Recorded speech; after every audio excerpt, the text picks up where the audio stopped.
Nataka tu tuangalie mambo machache hapo. Nimeweka hivi hatua 6 za maombi. Hatua 6 za maombi. Hatua 6 za maombi. Ninajua sote tunaelewa maana ya maombi ni nini, na tunaelewa kwa nini tunaomba. Na hata kama huelewi, basi itafika mahali utaelewa kwa nini watu wanaambiwa waombe. Na maombi katika maisha ya mteule, katika maisha ya mwanadamu yote yule, maombi ni kitu cha muhimu sana. Maana maombi ndio njia mojawapo ya kuongea na Muumba wako.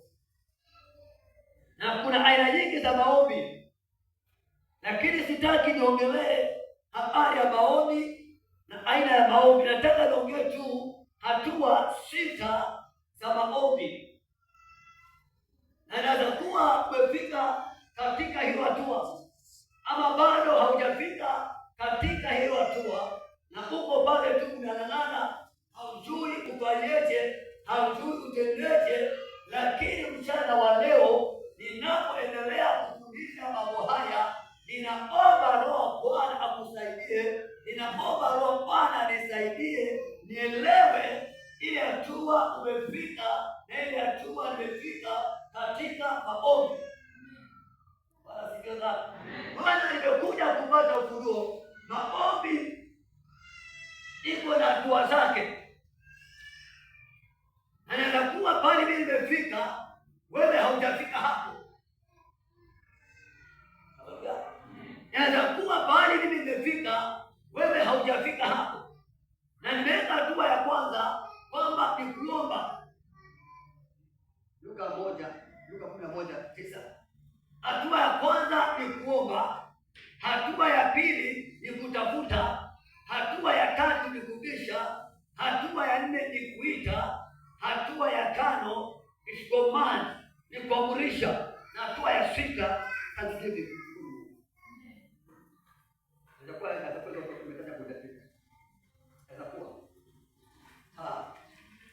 Bwana asifiwe sana. Narudia tena, nimeweka hivi katika ujumbe wa leo. Hatua ya kwanza ni kuomba. Hatua ya pili ni kutafuta. Hatua ya 3 ni kubisha. Hatua ya 4 ni kuita. Hatua ya 5 ni kuamrisha. Hatua ya 6 ni kumshukuru Mungu. Na zote hizi zitakuonyesha katika Biblia. Na nikasema kwamba usishangae, naweza kuwa katika kwa sote haujafikia. Nianze kusomewa kitabu cha Luka 11:9.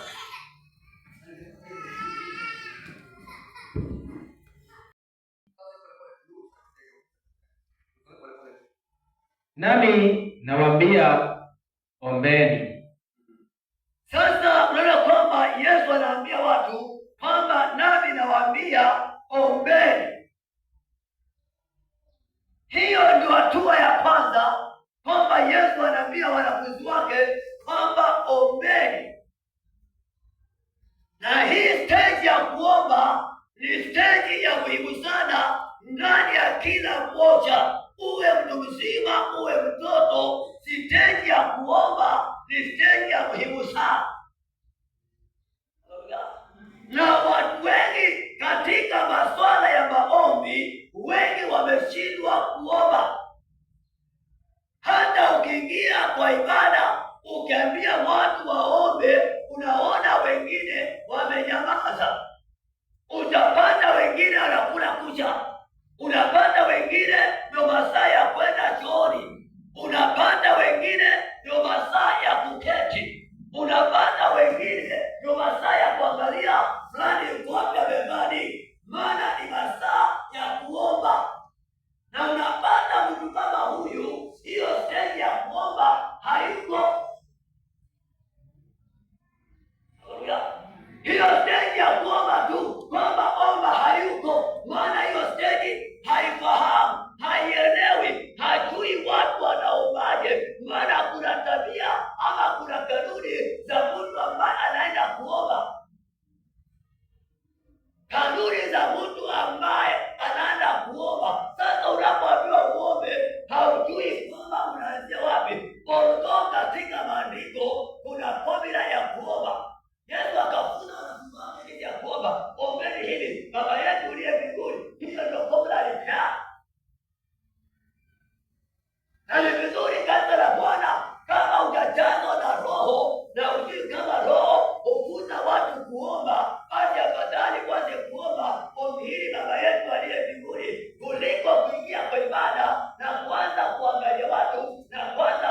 kufunga, kwa sababu ni mtu ambaye ako tayari kuomba, anaelewa kile ambacho anachokifanya. Maana watu wengi wanapoambiwa waombe wanakosa jinsi ya kuombea, maana wanaangalia mahitaji. Lakini napoongea habari za maombi, siongelei habari za mahitaji. Mimi nakaa hapa ninaomba kila siku, nalala hapa, si kwamba niko na mahitaji, kwa sababu mimi ni mwombezi na sioni shida kuomba. Haleluya!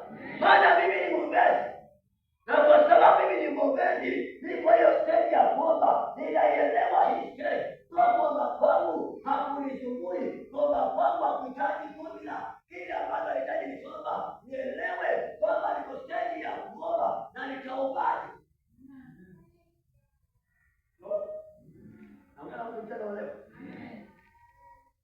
Maombi,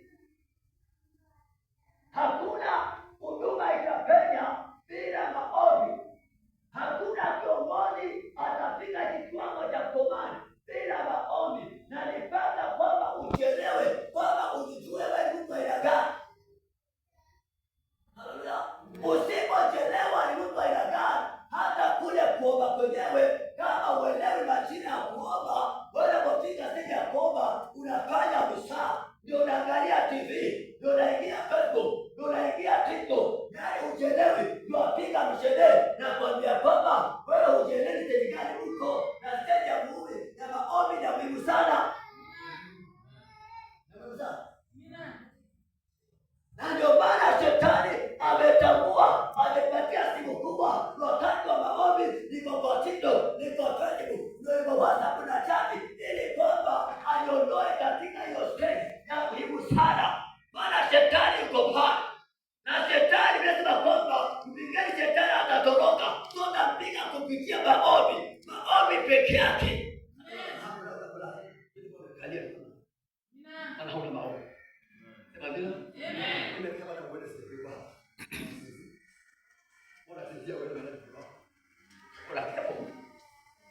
Toa, sema bila. Amen. Tunakia Bwana Yesu makofi mazuri. Unalala kwa sababu umepagawa na pepo. Wewe usingizi umekupagaa. Maana wewe si mtu wa maombi. Ndio maana kuja kanisani na kidogo unaanza kusinzia. Mtu ambaye kesha hapa ikizima, nimelala hapa nimeshinda hapa, sisinzii. Lakini kwa sababu wewe hauna nguvu ufike ya kumpiga shetani kupitia maombi, ukaa kidogo.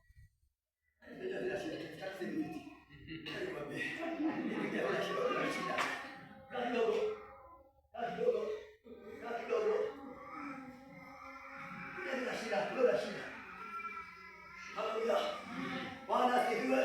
Shida uko nazo wewe mwenyewe, maana hutaki maombi, hauelewi. Wacha nikuambishe hivi leo katika somo hili la maombi, tutakayofanya katika nyumba ya Bwana kisha msaa ni Mungu amesema na kimeombewa. Haleluya. Na ndio maana Yesu alikuwa na tabia ya kwenda kuomba. Yesu mwenyewe alikuwa ni mwombezi na alikuwa so anointed, na alikuwa very powerful katika hali ya kukemea pepo. So Yesu pasipo kuomba alikuwa na uwezo wa kutoa pepo. Haleluya. Yesu pasipo kuomba alikuwa anaombea pepo anainuka. Lakini bado tunaona kwamba anaambia wanafunzi wake twendeni tukaombe, maana ni mwombezi. Hawezi kuwa kiongozi, hawezi kuwa mtendakazi kama unakataa maombi. Unakataa maombi, kuna pepo. Kuna pepo. Hapo maombi ndio tena sana. Na kuelewa. Wala wanaweza kutumia wala wanaweza. Aidha na uongo mara kweli. Wanatumia maombi. Ila kwa shetani mara kwa Mungu ndio mambo yake yanafunguliwa. Haleluya. Bwana asifiwe. So ukiona mtu anakataa maombi, kwanza kumfuatilia katika ulimwengu wa kiroho, utapata kwamba ako na shida. Ndio maana hapendi maombi, ndio maana hapendi kukaribia katika ibada ya maombi. Angalia njia zake ziko na shida. Kwa shida kubwa. Kwa shida kubwa. Hiyo ni stage tu. Kwa sababu anaomba tu. Ndio nimefanya na shida nimefanya. Hizo grace.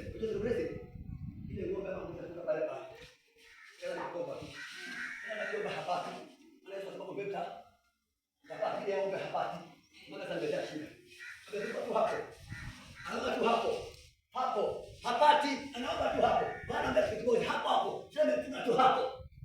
Maana haelewi. Na ndio maana anaomba asema bado saa akakui. Maombi ameisha kama kukaa. Na bado kukaa sasa. Maana hana lolote la kumwambia shetani. Hana lolote la kumwambia Mungu. Yaani kazi yake tu hiyo tu. Maana haelewi kwamba muhimu wa hiyo stage. Hata baba yetu Ibrahimu wa imani, tumesifiwa ni baba wa imani. Tunaona jinsi alivyotembea imani, lakini akafika mahali aliposikia habari za Sodoma na Gomora zitateketezwa, akasimama akaanza kuitasii, akaanza kuomba. Usinidanganye kanisa la Bwana kwamba utasema wasimama kwa jamii yako, wasimama kwa kanisa, na wewe hauwezi omba, ni mpaka utapate kuwa mwombezi. Na mwombezi ngome ndani ya maji. Haleluya. Hata nikwambie kiongozi, wanasema haraka Ibrania, tusiache kusanyika kama ilivyokuwa desturi ya wengine. Na Yesu anasema watu wawili watatu wakutanao kwa jina lake. Amechukua watu wake na kufuata wanaenda kuomba. Alipofika hapo akaenda mbali kidogo, akaomba. Aliporudi kwa wanafunzi wake anauliza, hapo anampenda kile nani? Hata alisangoja kuomba. Sasa anapoongelea mali za maombi, ni kweli ninakwambia utoshini hapa ukiomba, lakini unafanya kazi zako. Ikifika jioni, ni muhimu sana uje katika maombi, maana ni ushirika. Roho Mungu alikuinulia ukiwa peke yako. Hauwezi. Niambie nani ambaye hapa?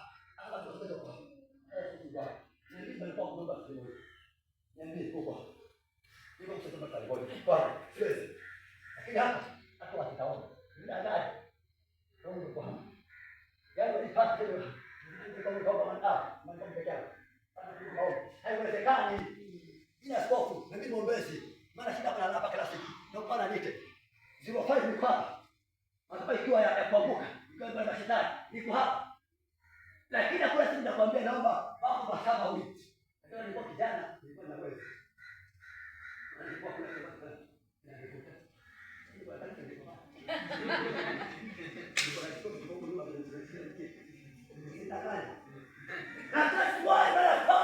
kanisa la leo shetani amekushinda, maana hauelewi. Wakati unapoambiwa kwamba tuombe, enda ufanye shughuli zako, fanya kazi yako, biashara yako, lakini ikifika jioni ndio wataliona katika ibada. Tukutanapo sote tufanye ibada, maana Roho atashuka hapo. Mungu yuko hapo katika watu watatu.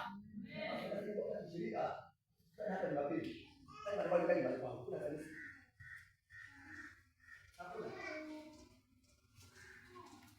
Hakuna haja. Haleluya. Tusichanganye neno. Tusichanganyikiwe. Roho ni yule na nabii yule. Haleluya. Anataka watu wakutane. Wanapokutana sio wanafanyaje? Ndio maana Kristo anakuonyesha mfano. Yeye ni mwombezi, amejitenga kibara, anarudi pale wanakutana na wanafunzi wake, bali stage ya kuomba. Kuna sehemu nyingine ikifika hahitaji waombezi. Kuna mahali imefika sikuhitaji wewe.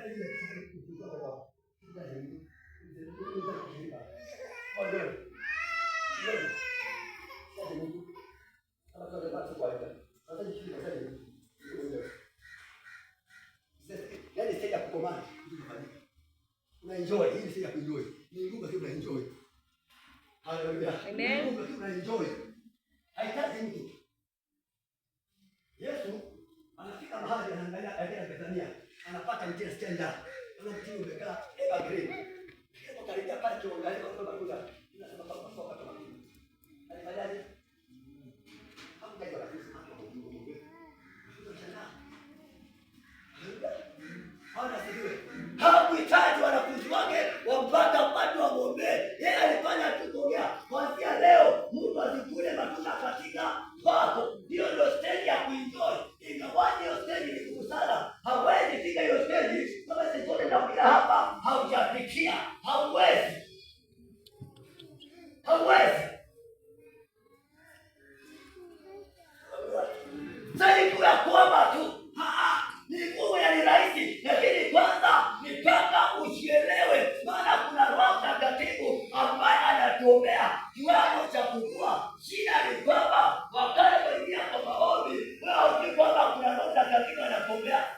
kuchagua, hauelewi mambo haya, lakini siku ile utaelewa mpaka kuna Roho Mtakatifu anakuombea kiwango cha kujua, hautatatizika, hautatizika. Anaambia tena Yesu anataka maombi nishindana mbele hapa kita kupotea sikio. Bwana kupotea kidogo. Ndio pesa. Haleluya. Ndio nabii ndio pale. Anataka kutia ngome kutia. Anataka kuomba. Amen. Ni stage ya kuomba.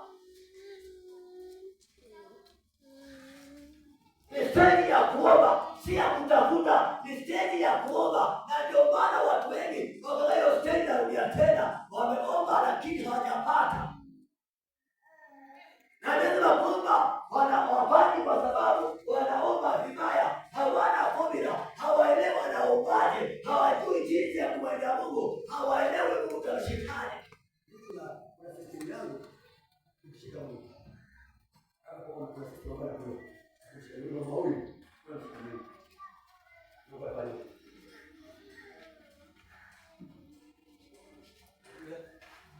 Maana ni stage ya kuomba ndio. Lakini pia stage ya kuomba, unapoomba sasa upate. Maana ndio Mungu anasema hivyo. Yesu anasema kwamba ombeni nanyi mtapewa. Lakini kwa nini hatupewi? Kwa sababu connection yako na Mungu wako haiko sawa, hauelewi. Anasema hivi Luka 18. Mtu mmoja mjane anaenda kwa kadhi. Mtu ambaye asiyejua Mungu. Na huyu mwanamke akaenda kwa kadhi apewe haki yake, apewe sehemu yake ambayo inamwangukia. Na tunasema kwamba huyo kadhi alikuwa ni dhalimu, yaani alikuwa haelewi habari za Mungu. Lakini mwanamke aliendelea kwenda kwa kadhi bila kuomba. Haleluya. Haleluya. Masisa prayer aliendelea kuomba, akamwendea. Yule kadhi akatoka na maombi huyo mwanamke akampatia haki yake. Haleluya.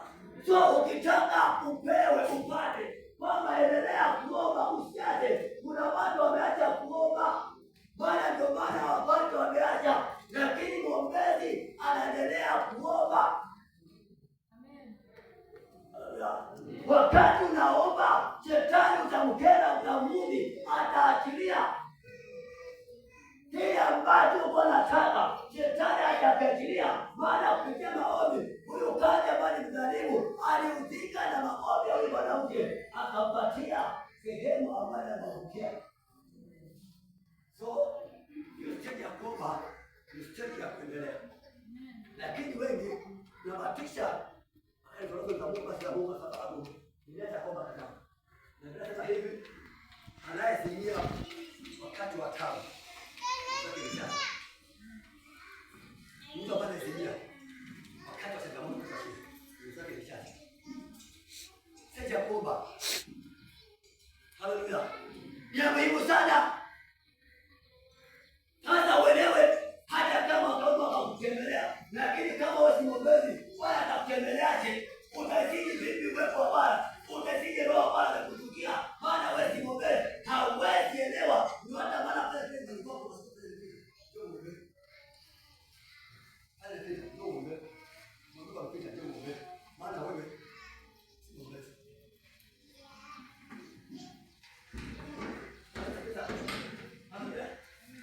Haleluya.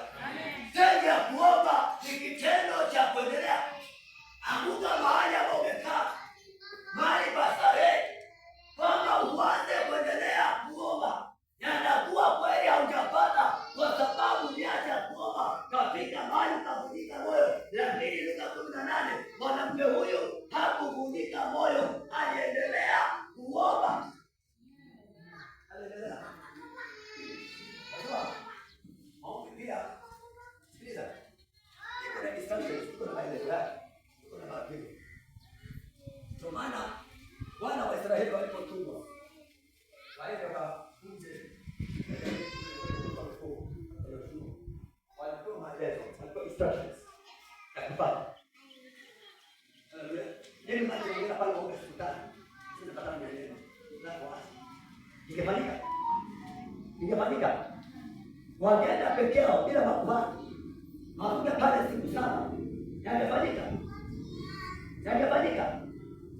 Shida ya kanisa ni kwamba hatutaki kupata maelezo, simple instructions, kwamba ndo hapa popati mpaka 6:30, kwamba tuje tungome. Hiyo isaje kidogo imekushinda, na ndio maana kuingia kwa ibada shetani anaangalia kama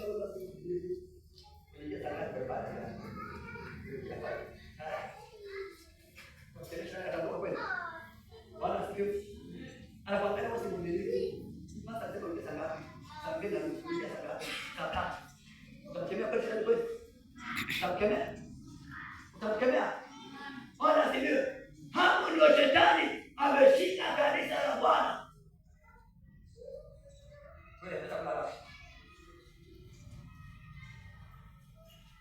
Hapo ndio shetani ameshika kanisa la Bwana. Yaani kanisa la Bwana hatujielewi, na kufika stage ya kuomba kwamba tumefika mahali tumechanganyikiwa. Yaani watu wamechoka, ni kama walikuwa na mzigo. Ukimwambia mtu maombi, anaona kwamba amebeba mzigo. Maombi si mzigo.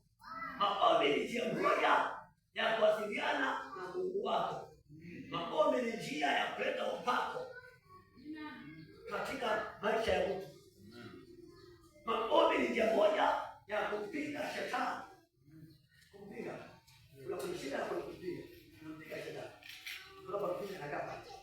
Ukishinda unashaka kwa ufunga, utakuwa kwa roho.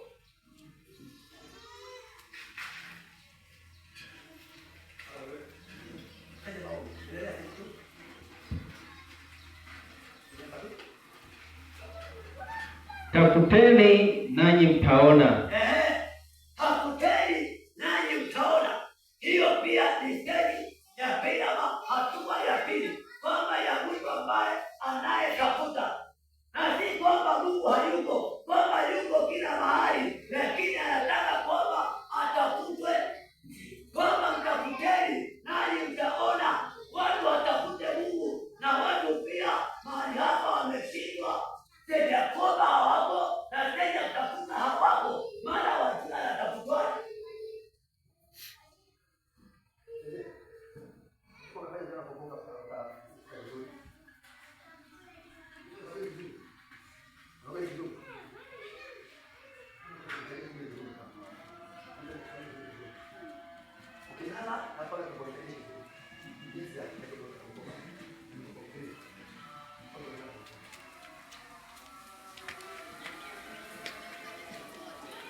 Sasa hiyo stage ya kutafuta ndio watu wamekosa, wameshindwa pia.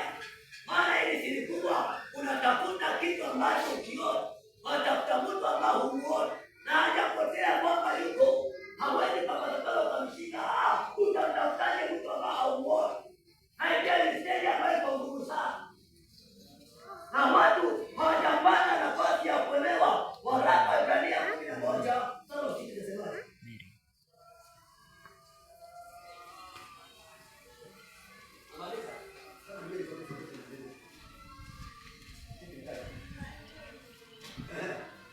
Inasemaje? Waraka wa Ibrania 11 mstari wa 6.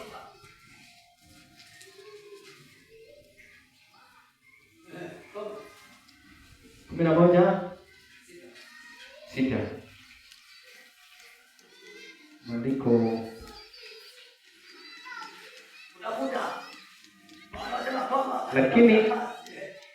lakini pasipo imani haiwezekani kumpendeza. Kwa maana mtu mwendeaye Mungu lazima amini kwamba yeye yuko, na kwamba huwapa thawabu wale wamtafutao.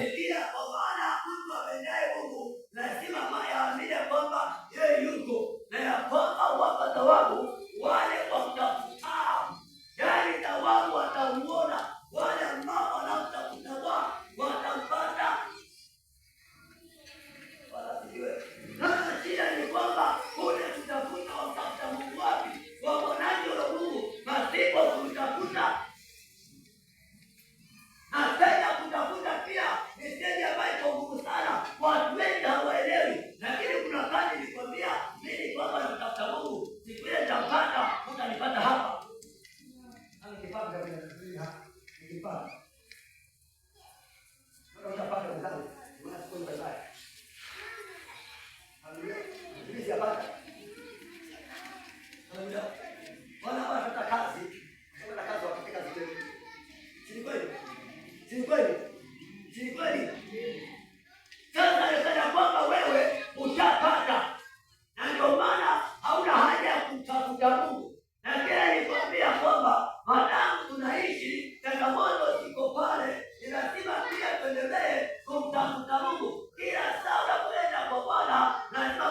kuamini kwamba Mungu yuko na kuwapa thawabu wale ambao wanamtafuta. Unapomtafuta Bwana katika njia ya maombi ama njia yako ya matoleo ama njia yako ya kufanya ibada, Bwana lazima kuamini kwamba Mungu yuko. Naenda kanisani kutafuta Bwana. Haleluya. Na mtafutaje huyo Mungu? Hapa sasa ndio taongelea habari za ibada na uwepo wa Mungu. Unapokuwa katika maisha yako utasema ya kwamba leo umekutana na Mungu. Kuna kitu ambacho utahisi katika maisha yako.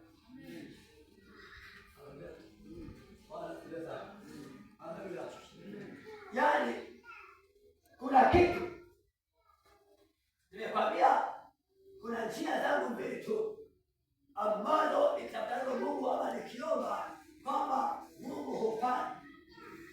Mimi kwa wiki nisipolala kanisani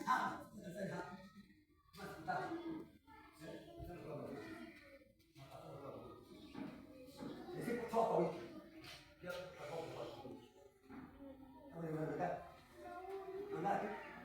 nitoe kwa wiki na nisipofanya hiyo nakwambia kwamba nitang'ang'ana, lakini wakati nimechukua hatua ya kupeana na wakati nimelala kanisani shikiamo kanisani, nakwambia kwamba kwangu upendo unapatikana, maana nimetambua njia ya kumtafuta Bwana. Sasa hapo siombi, ni kumtafuta Bwana, ninatafuta uwepo wake na nitaelewa kwamba majira yamefika. Kuna kitu ambacho Mungu anafanya, ndio niseme kwamba nilimwona Bwana. Maana umeona macho na mwana kwa matendo. Na kuna matendo ambayo wanashuhudia mtu na mtu aende kweli mtu amemwona Bwana kwa sababu ya kile kitendo ambacho kinapatikana. Haleluya.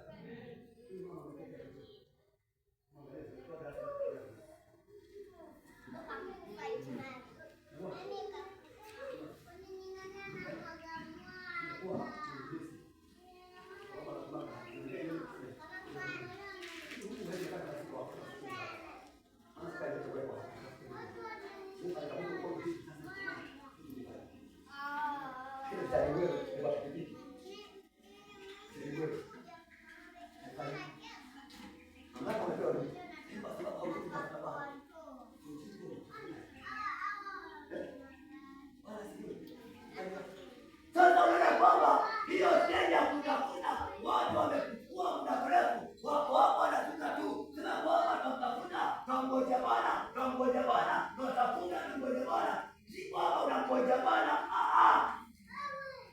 wala shida yako ni kwamba haujui kumtafuta Mungu. Usiseme kwamba ngoja Bwana, Bwana ndio wapi Mungu mngojea.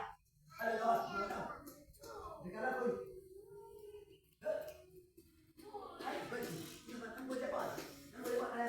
Ngoja wapi? Hauna formula kumtafuta Mungu. Mungu hakuchelewi, yuko hapa. Mungu yule utangulia wewe. Bwana sasa. Mimi nakwambia kwa sasa kwamba ngoja wapi? Sasa ni formula kutafuta Mungu.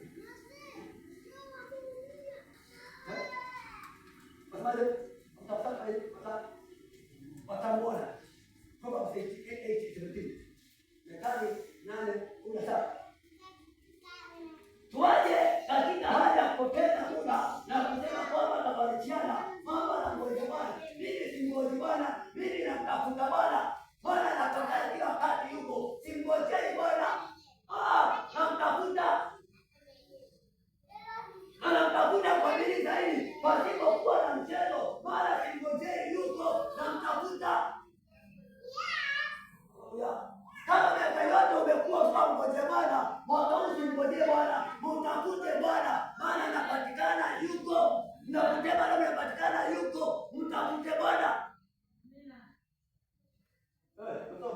Mithali 8:17.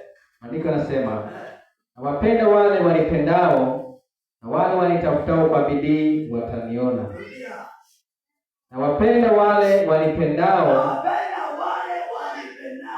Mungu ambaye anayetafuta ni Mungu ambaye anayependa.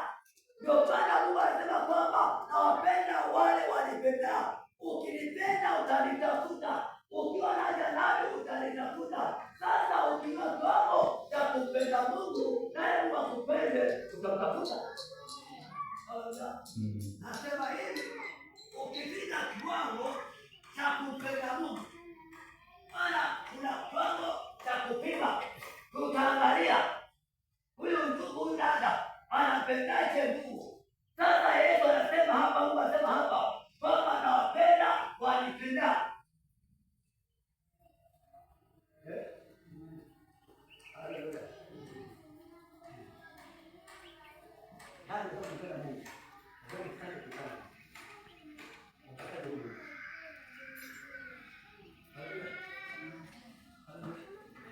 Wakipenda kitu gani kinafanya kwa baba? Sio? Anapenda. Ndio kama anapenda. Anasikia. Anapenda, maana anapenda. Anatafuta, maana anapenda. Anataka apate kazi, anataka kama wengine, anapata pesa kama wengine. Basi anapenda kutafuta kazi. Kila saa kila asubuhi anatafuta kazi na makazi zake kwa sababu anapenda kazi. Lakini sasa ninaposema kwamba tumpenda na maana kwamba nawapenda wanapendao na watafutao kwa bidii wataniona. Si kumtafuta tu, bali kwa bidii. Unapomtafuta Bwana kwa bidii, kwamba utakuona, utafute Mungu kwa bidii. Ndani ya mwaka huu egeza bidii ili kwamba umuone.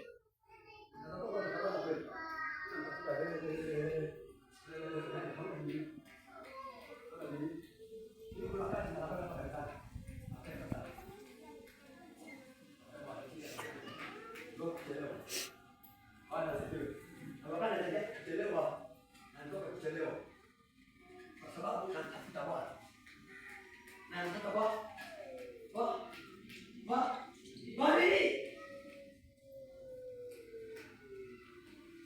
Na sio rahisi na sio ngumu, lakini naweka bidii katika hali ya kumtafuta Bwana ili kwamba nimuone. Bwana jifungue kwangu, na kwamba ninaweka bidii ya kumtafuta Bwana.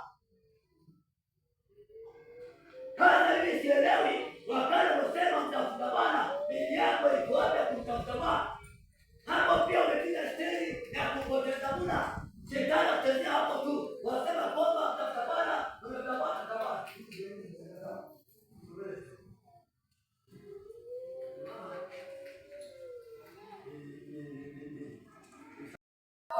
maana alipomtafuta Bwana, huyu Bwana alimuona ile shida aliyokuwa nayo ikawa imeondoka. Lakini haikuondoka kwa sababu yeye anajua kumtafuta Bwana. Kila wakati alipata ndani yake ni kwamba ni imani. Haleluya. Kwamba aliamini lazima vile niambiwa nikienda pale mtoto wako atapona. Tunaenda kumtafuta Bwana pale katika njia yako. Atafuta Bwana kweli na kama na Mungu kweli. Ndio shida ni mazoea. Mungu anataka kasi. Mungu anataka kasi. Mungu anataka kasi. Ndio shida hii kwa Mungu. Mungu ndio. Haleluya. Ndio. Sasa wanataka kuambia atafanya kabisa ataniona. Haleluya. Mbona hatuoni? Mbona hiyo stadi imefika hauoni? Mbona hata usikie sauti useme kwamba Mungu ameongea, amenieleza? Maana haujui kumtafuta, yatakana kwamba uweke bidii. Na nakushangaa by the way. Wewe unasema hapa kitu kikubwa. Sisi ndio sasa. Sasa wapozaji wewe ukubwa. Wewe makaendelea kule. Wewe unasema kwa kitu. Unaambia kama usije. Wewe kama grasi kwa kwa. Bila kutazama kwa kujadiliana na kwa. Okay sawa sasa. Ndio. Maombi ni ndio hapo. Bwana asifiwe. Mara mtoe. Sio mlango. Mara hii sio mlango. Nataka nikueleze. Sasa baada ya Alitakuwa hapa ndio kwa shida. Ataja kwa watu wengi. Ndio kuna vitu watu wanasema ni jokes. Ni jokes. Angalia. Pale ndio kuna maji. Kuhusu. Asipata kwa sababu. Ndio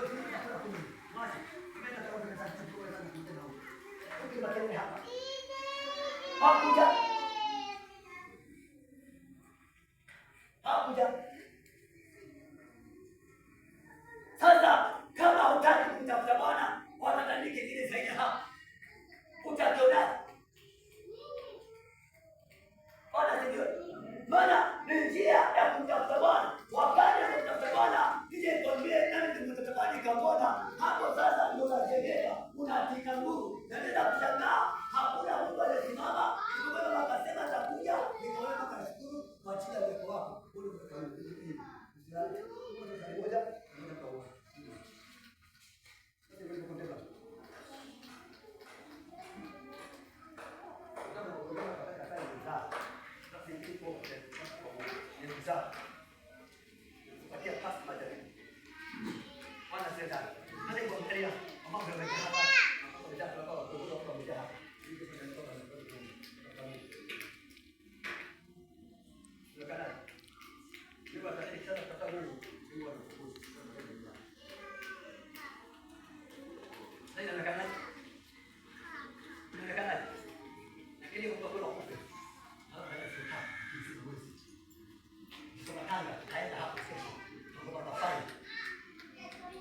Harusi hizo tunakesha, hadi kesho. Kama kauza kesho. Wana sijui. Wana sijui na maja. Kesho wapi? Na pia hapo. Nataka wapi? Hapa gesi yao, kisha katika Badala kumwona Mungu pasipo kufunzwa kuomba. Watu wanapoenda kwa zile sherehe zao, na wanafunza kucheza, na wanafunza Bwana asifiwe. Sasa tutafute ujue kutafuta Mungu kwanza. Na nipenda mwanze wewe kwanza. Ukianza wewe kwanza, nikarudi kwanza, basi ndo kama huyu anapata ile njia ambayo nitasema. Nikianza mimi kwanza. Bwana sikiliza. Lakini shida ni kwamba wewe hutapata Mungu, tunaambia hata.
Potosha sana kwa kanisa.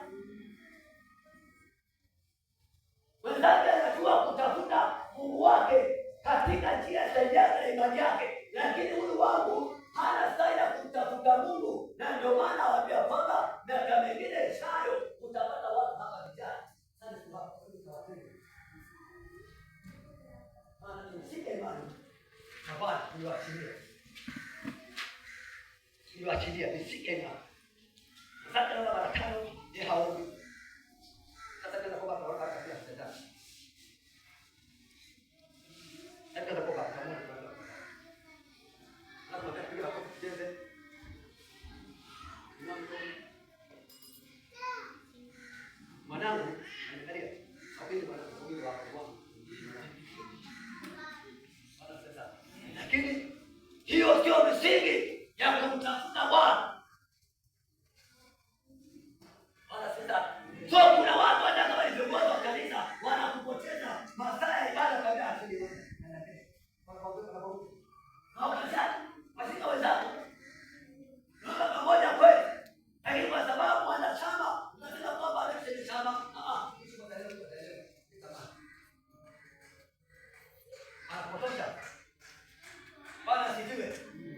kupotosha. Kweli ni imani, kweli ni shirika, lakini je, anakuongozaje? Anakupelekaje? Maisha ya kumtafuta Mungu yataka mtu aelewe jinsi maana ya kumtafuta Mungu, tena utafute kwa bidii sana.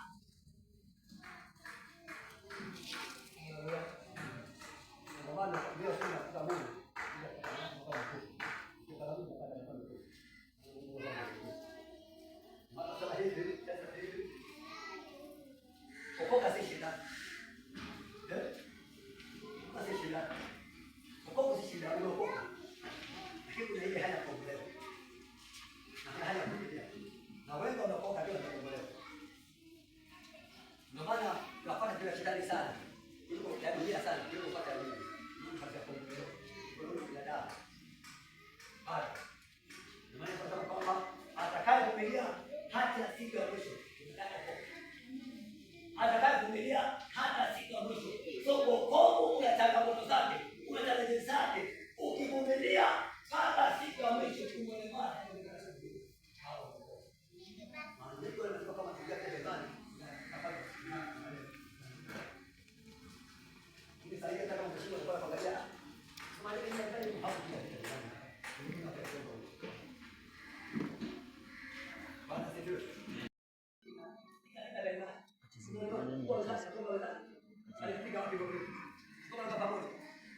tuache hizo mambo wakati ule. Usivae t-shirt za wakanga na wasamu. Kama baba na baba.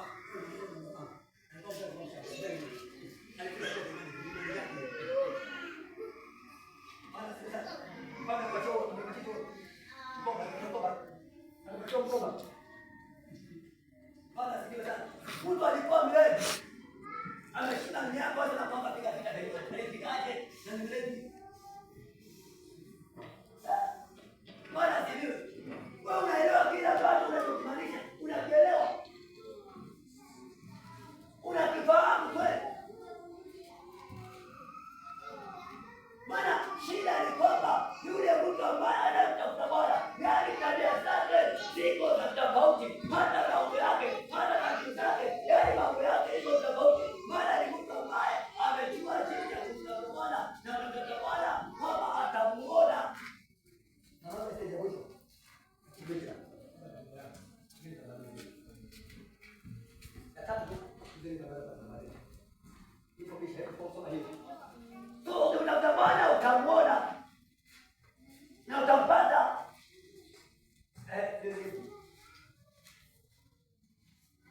Bisheni nanyi mtafunguliwa. Bisheni nanyi mtafunguliwa. Hata pia hapa ni stage nyingine. Watu wanajua kwamba wabishe. Nimekuja kwako, mlimani kwako, mlango wako umefunga. Nipata nibishe.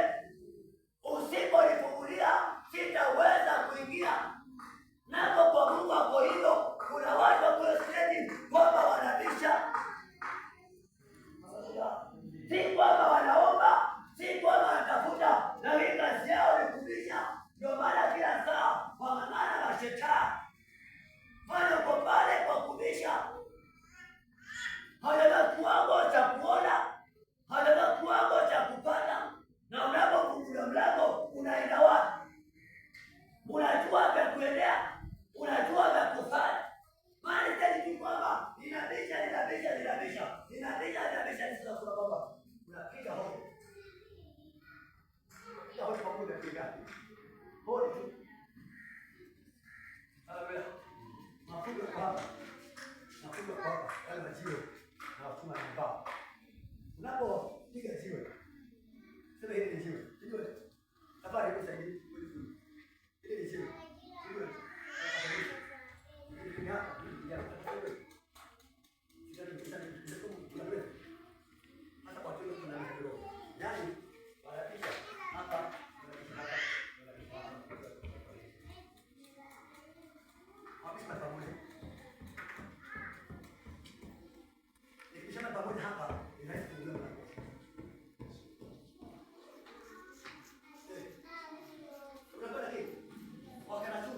Wakati hapa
alipoambia baba zake mafuta amekuja.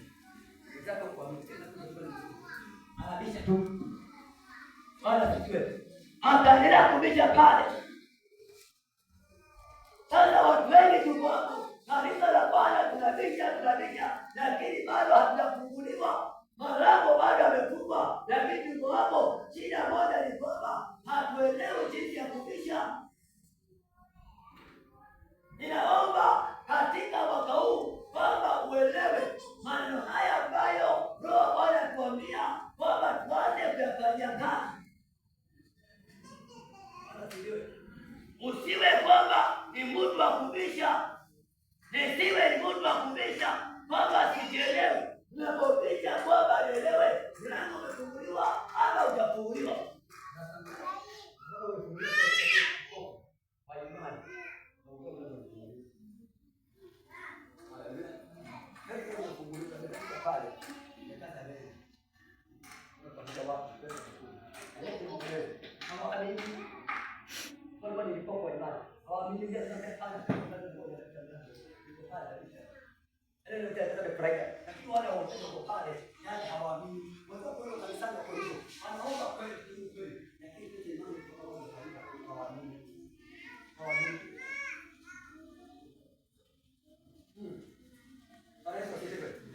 Hawamini.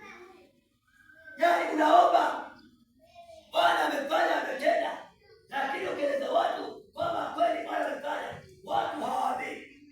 Lakini watenda kazi, watu wa imani, yaonekana kwamba ni vipofu wa kiroho, ni vipofu wa imani, hawana macho ya kuona, ya kuelewa kile ambacho Bwana anafanya.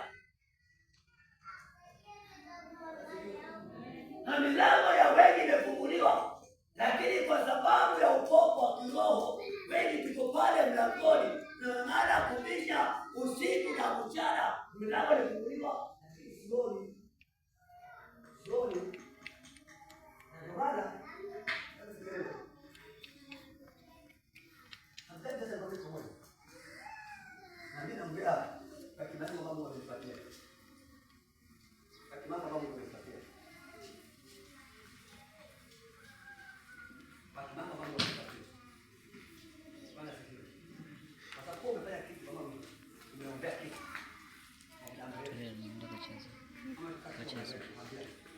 Baadaye.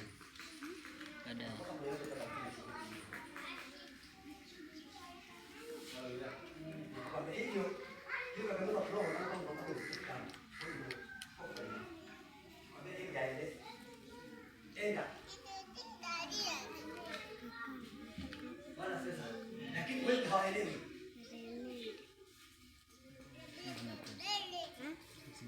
Bwana sasa. Hata na kazi alitoka makesi pale kitaka kule jiwa.